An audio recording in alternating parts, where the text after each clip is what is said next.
Reedy, the Newcastle Knights are the hot topic club at the moment with the situation in regards to their head coach Adam O'Brien under increasing pressure.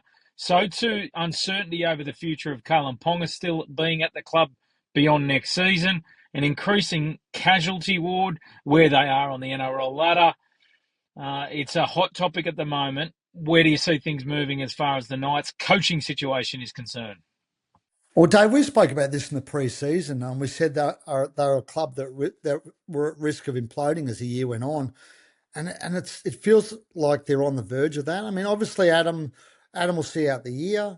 I'd like to see him start next year, but the drums are beating pretty loudly that won't be the case, and I think we're in the final stages, I guess, of the Adam O'Brien era at the Knights by the sounds of it. I mean, I think that's unfair on Adam if he doesn't start next season. He made the finals 4 out of 5 years.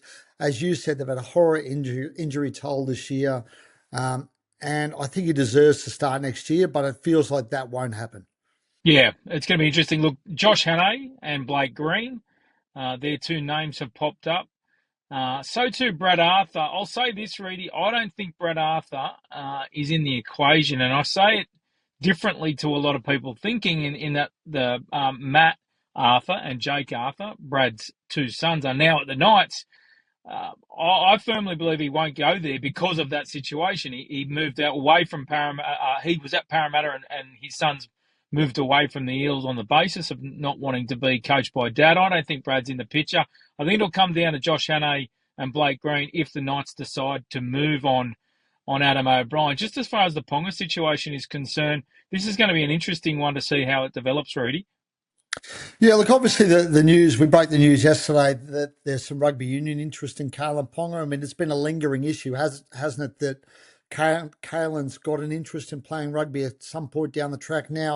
Right now, at this point in time, there's no confirmation that the agent who's been looking around for Kalyn's been doing it on his behalf. I spoke to both Kalyn and his father yesterday via text message. They didn't confirm that was the case either. But his name is on the radar of European rugby union clubs at the moment. It's also on the radar of that rebel competition that's sort of in its nascent stages. And yeah, the Knights are going to have a chat with Kalyn about what he wants. He's got 2 years left on that deal at the club. He's on huge money, highest paid player in the NRL. And that is going to be interesting to see how that unfolds, Dave. Yeah, look, for me, Reedy, if there is an opportunity to get Kalyn Ponga off the books, I would lean that way. I appreciate he's a superstar. I appreciate what influence he can have on the Knights. But for me, it's too far and few in between as far as him being on the field, mounting injuries, and as I said, what they're investing in him. I think it's a case of a reset button.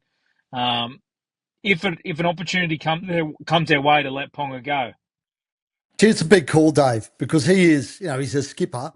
As we said, he's the highest paid player, won a Dalian medal a few years ago. He's one of the best players in the game when he's fit, when he's healthy. It's a massive call for that footy club.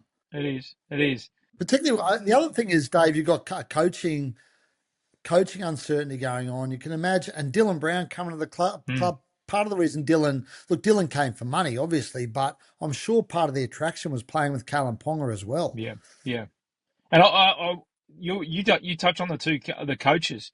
The two coaches that are being mentioned, Blake Green and Josh Hannay, they are being mentioned because of their relationship and their ability to hold on to Kalyn Ponga, I firmly believe anyway. I mean, Greeny's in the current system of the Knights, is the attack coach. He'd be working hand in glove with Ponga every week. And then Josh Hannay has worked very closely with Ponga in the Queensland Origin team. And I think there's no coincidence whatsoever that they're the two names that are being considered the front runners for the Knights. So look, it's a massive situation for the club, a club that is held together by such a huge, passionate supporter base in Newcastle. And for me, I can't get away from the CEO who's overseen what has been hugely disappointing season after season. I know there's been finals appearances in there, but they've fallen short each time. And for me, Phil Gardner needs to be under increasing pressure, which includes a story that I've just published on the Telegraph website in relation to Alex McKinnon. there's an increasing spotlight on the leadership of this club.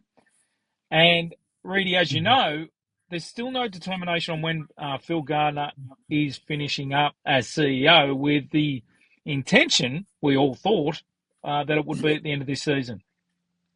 And I reckon that's probably part of the issue, Dave. I mean, Phil's done an amazing job with the Leeds Club group that runs Newcastle, but he has outlined plans to step down from that role, and Peter Parr would become the CEO. And I think they're sort of a bit in limbo between those two, between Phil stepping down and Pari taking over. And I think maybe some things have slipped through the cracks as a result of that. And I Mm, think you're right, Dave. I reckon they need some certainty around that, some clarity around when that will actually take place, when Pari will become the CEO. Because at the moment he's sort of the CEO, but he sort of isn't, because Phil's yeah. there as well. I reckon they just need to get that resolved, and then Yeah. everything will fall into place after that, I believe. It's a case of all hands on deck at the Newcastle Knights, particularly with this injury toll. Team list Tuesday today. Stay up to date with all the latest on the Telegraph website.